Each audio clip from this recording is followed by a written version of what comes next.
அஸ்ஸலாமு அலைக்கும் வரஹ்மத்துல்லாஹி வபரகாத்து. நபிகள் நாயகம் ஸல்லல்லாஹு அலைஹி வஸல்லம் அவர்கள் ஒரு நாளிலே ஏராளமான சுன்னத்துகளை இந்த சமூகத்திற்கு சொல்லியிருக்கின்றார்கள். ஏராளமான சுன்னத்துகள், நாம் சொல்லிய இந்த 10 சுன்னத்துகள் அல்ல, ஏராளமான சுன்னத்துகள் ஒரு நாளிலே செய்திருக்கின்றார்கள்.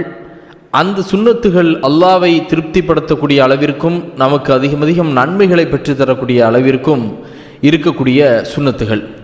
இப்பொழுது நம்மளுடைய வாழ்விலை ஒவ்வொரு நாளும் எல்லா மனிதர்களும் சந்திக்கக்கூடிய அந்த சுன்னத்துகளைத்தான் நாம் இப்பொழுது பார்க்க இருக்கிறோம். அருமை சகோதர சகோதரிகளே, இதை கவனமாக கேளுங்கள்.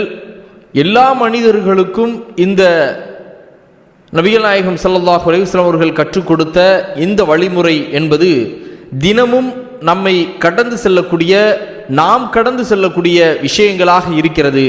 ஆகவே கவனமாக கேளுங்கள் அருமை சகோதரர்களே. நாம் அடுத்தடுத்த வீடியோக்களில் இன்னும் பல சுன்னத்துகளை பார்க்கலாம் இன்ஷா அல்லாஹ். இப்பொழுது இந்த அருமையான நம் வாழ்வியல் ஒட்டி இருக்கக்கூடிய இந்த சுன்னத்தை இப்பொழுது நாம் பார்க்கலாம் அருமை சகோதரர்களே. நபி ஸல்லல்லாஹு அலைஹி வஸல்லம் அவர்கள் குளித்துவிட்டு சுத்தமாகி தமக்குரிய எண்ணெயை தேய்த்து கொண்டு நறுமணத்தை பூசிக்கொண்டு பள்ளிக்கு வருவார்கள் என்று புகாரிலே இடம்பெறுகிறது. அருமை சகோதரர்களே, நபி ஸல்லல்லாஹு அலைஹி வஸல்லம் அவர்கள் தினமும் எண்ணெய் தேய்த்து இருக்கக்கூடியவர்களாக இருந்தார்கள். அதேபோல் பள்ளிக்கு சென்றால் நறுமணத்தை பூசிக்கொள்ளுவார்கள் என்றெல்லாம் இந்த ஹதீஸ் நமக்கு விளக்கம் தருகின்றது.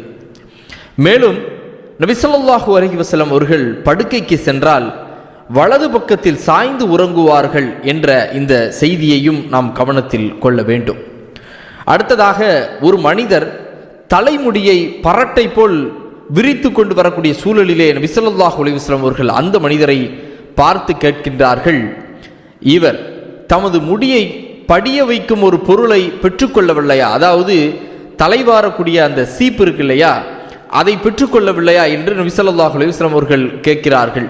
ஆக இங்கே நபி ஸல்லல்லாஹு அலைஹி வஸல்லம் அவர்கள் நம்மை அழகுபடுத்துகின்றார்கள். அருமை சகோதரர்களே, பர்சனாலிட்டி அப்படின்னு சொல்லக்கூடிய அந்த ஒரு விஷயத்தை கற்றுக்கொள்ளுவதற்காக நாம் ஏராளமான வகுப்புகளுக்கு சென்றாலும் அல்லாஹ்வினுடைய தூதர் ஸல்லல்லாஹு அலைஹி வஸல்லம் அவர்கள் பர்சனாலிட்டியை தன்னுடைய வாழ்க்கையிலே அதை எடுத்துக்கொண்டு தன்னுடைய உம்மத்துகளுக்கும் அதை பின்பற்ற வேண்டும் என்று சொல்லுகின்றார்கள். அருமை சகோதரர்களே, மேலும் நபி ஸல்லல்லாஹு அலைஹி வஸல்லம் அவர்களுடைய அடுத்த கட்ட பர்சனாலிட்டி என்ன அப்படிங்கிறத நாம் பார்க்கலாம்.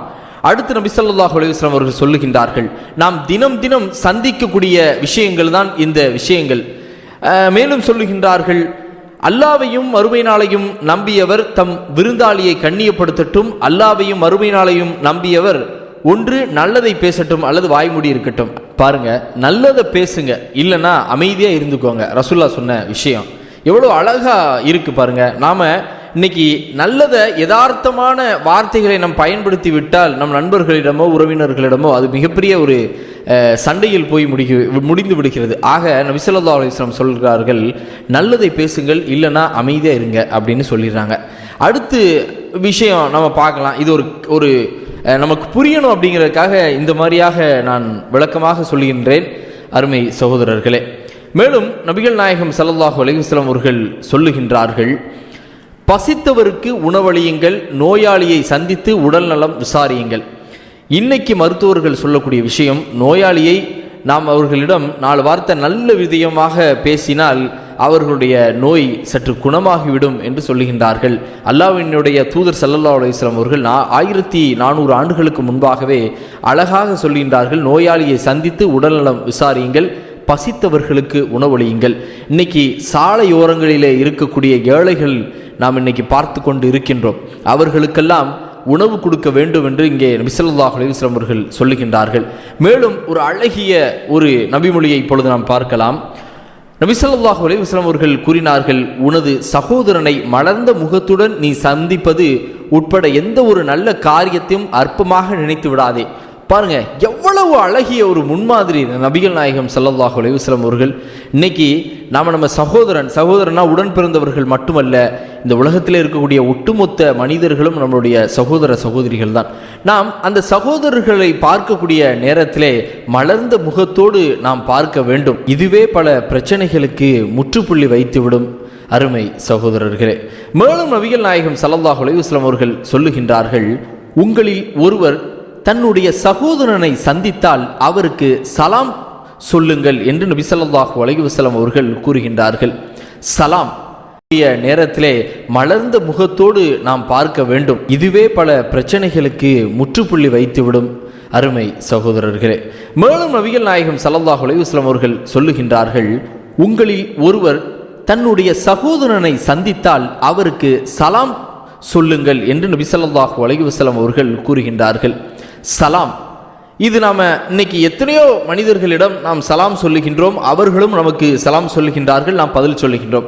ஆனால் இந்த சலாம் என்பதற்கு அர்த்தம் அல்லாஹ்வினுடைய சாந்தியும் சமாதானமும் உங்கள் மீது நிலவட்டுமாக என்று அதனுடைய அர்த்தம். இப்போ நம்மளுடைய சகோதரனை பார்க்கக்கூடிய நேரத்தில் இந்த சலாமை, அதாவது அல்லாஹ்வினுடைய சாந்தியும் சமாதானமும் உங்கள் மீது உண்டாகட்டும் அப்படின்னு சொல்லக்கூடிய நேரத்தில் வானவர்கள் அங்கே ஆமீன் என்று சொல்லிவிட்டால் அந்த மனிதர், அந்த சகோதரனுக்கு அன்றைய பிரச்சனைகள் ஏதாவது இருக்கும். நாம் இந்த சலாம் சொல்லுவதால், வானவர்கள் ஆமீன் என்று சொல்லுவதால் அந்த சகோதரனின் பிரச்சனைகள் பல விஷயம் அன்றைக்கு அல்லாஹ்வால் தீர்க்கப்படுகிறது. அருமை சகோதர சகோதரிகளே, அழகான ஒரு விஷயம் பாருங்கள். இது கூட ஒரு துவாவாக நபிகள் நாயகம் ஸல்லல்லாஹு அலைஹி வஸல்லம் அவர்கள் உங்கள் சகோதரனை பார்த்தால் நீங்கள் சலாம் சொல்லுங்கள் என்று சொல்லுகின்றார்கள். மேலும் நபி ஸல்லல்லாஹு அலைஹி வஸல்லம் அவர்கள் சொல்லுகின்றார்கள், உங்களில் ஒருவர் 3 முறை அனுமதி கேட்கட்டும், அவருக்கு அனுமதி வழங்கப்படாவிட்டால் அவர் திரும்பி விடட்டும் என்று நபி ஸல்லல்லாஹு அலைஹி வஸல்லம் அவர்கள் கூறுகின்றார்கள். அல்லாஹ் தன்னுடைய திருக்குர்ஆனிலே சொல்லுகின்றான், ஒரு வீட்டுக்கு நீங்கள் செல்லக்கூடிய நேரத்தில் அங்கே சலாம் சொல்லுங்க, 3 முறை சலாம் சொல்லுங்க, இல்லைனா திரும்பி வந்துருங்க, உங்களுக்கு அனுமதி அந்த வீட்டில் கொடுக்கலன்னு சொல்கிறாங்க. அல்லாஹ் சொல்கிறான். அதே போல் நபி ஸல்லல்லாஹு அலைஹி வஸல்லம் அவர்கள் சொல்லுகிறார்கள், 3 முறை நீங்கள் சலாம் சொல்லுங்க, இல்லையா உங்களுக்கு அனுமதி இல்லைனா திரும்பி வந்துருங்கன்னு சொல்கிறாங்க. இதுவும் ஒரு அழகிய ஒரு முன்மாதிரி. அருமை சகோதர சகோதரிகளே, அதே போல மேலும் நபி ஸல்லல்லாஹு அலைஹி வஸல்லம் அவர்கள் சொல்லுகின்றார்கள், அல்லாஹ்வையும் மறுமை நாளையும் நம்பியவர் தமது அண்டை வீட்டாருக்கு தொல்லை தர வேண்டாம் என்றும் சொல்லுகின்றார்கள். இன்னைக்கு அண்டை வீட்டாருடைய பிரச்சனைகள் பல பிரச்சனையாக இருக்குது. இந்த விஷயத்தை நாம் அல்லாஹ்வையும் மறுமை நாளையும் நம்பிக்கக்கூடியவர்கள் அண்டை வீட்டாருக்கு தொல்லை தரக்கூடாது என்று நபி ஸல்லல்லாஹு அலைஹி வஸல்லம் அவர்கள் கூறுகின்றார்கள். ஆக மேலும் ஒரு செய்தியாக நபிகள் நாயகம் ஸல்லல்லாஹு அலைஹி வஸல்லம் அவர்களுடைய இரவு தூக்கம் எவ்வாறு இருந்தது என்பதையும் இங்கே நாம் பார்த்து விடலாம். இரவின் கடைசியில் எழுந்து தொழுவார்கள், பிறகு படுக்கைக்கு செல்லுவார்கள். முஅத்தின் பாங்கு சொன்னதும் விழித்து குளிக்க வேண்டிய அவசியம் இருந்தால் குளிப்பார்கள், இல்லாவிட்டால் உழு செய்துவிட்டு தொழுகைக்காக புறப்படுவார்கள். அல்லாஹு அக்பர். ஒரு மிகப்பெரிய ஒரு முன்மாதிரி அல்லாஹ்வினுடைய தூதர் ஸல்லல்லாஹு அலைஹி வஸல்லம் அவர்கள். இந்த 10 விஷயங்கள் ஒவ்வொரு மனிதர்களும் கடந்து செல்லக்கூடிய மிக முக்கியமான விஷயங்கள். ஆகவே அருமை சகோதரர்களே, இந்த 10 ஹதீஸுகளை நாம் மனனம் செய்வோம், இதன் அடிப்படையிலே வாழ்வோம், பல பிரச்சனைகள் இந்த உலகத்தில் இல்லாமல் இருக்கும். ஆகவே அருமை சகோதரர்களே, மேலும் அதிகமான ஹதீஸுகளை நாம் படிப்போம். அல்லாஹ்வினுடைய கூற்றான திருக்குர்ஆனை மனனம் செய்து அதை போல பொருள் உணர்ந்து, தமிழில் பொருள் உணர்ந்து நாம் படிப்போம். ஆக அப்படிப்பட்ட ஒரு நல்ல மக்களாக உங்களையும் என்னையும் அல்லாஹ் ரப்புல் ஆலமீன் ஆக்க வேண்டும் என்று இந்த நல்ல நேரத்திலே பிரார்த்தனையும் செய்து கொண்டு